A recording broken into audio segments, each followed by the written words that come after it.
morning mga kasipag. Nandito ako ngayon sa ibabaw ng tulay na tinatawag na Golden Bridge. Sakop ito ng Pasay, dito sa lugar ng Pasay, Samar. At ito yung papuntang Tacloban. At punta tayo dito sa taas mga kasipag.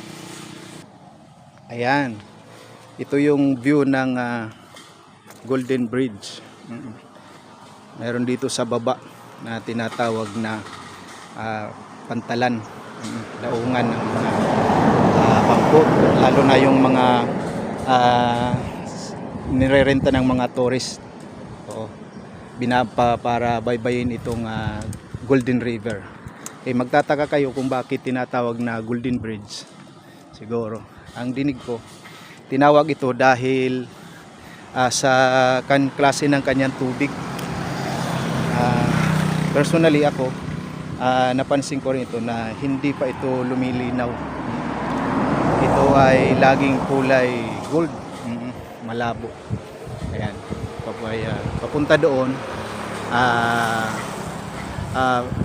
eastward ay papunta sa Sohoton Cave at saka doon sa Hanging Bridge sa may Dawa, Barangay Dawa.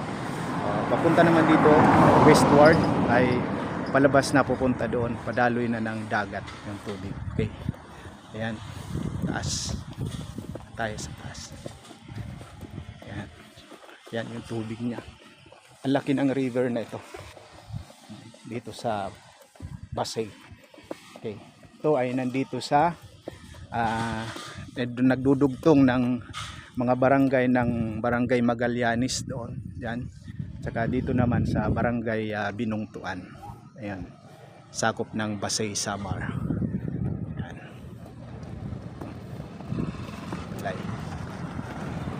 Ayan, pababa na doon.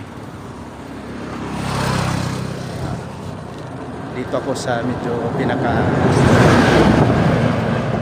Tacloban, northbound.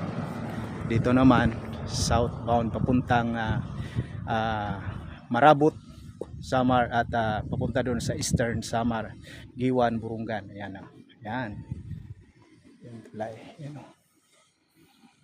Ayan, kasi pag tawid tayo dito. Ayan.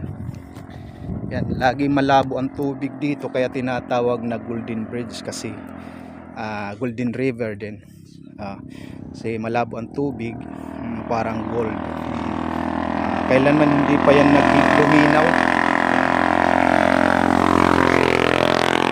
May mga pagkakataon na malakas ang ulan doon sa kabundukan. Dito sa baba walang ulan. Kaya nagbaba siguro doon, lumalabo ang tubig, dumadaloy dito. Okay.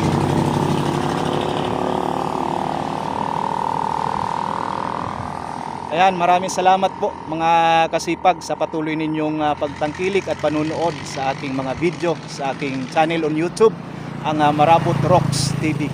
Paki-subscribe po at paki-follow. Maraming salamat po. Good morning.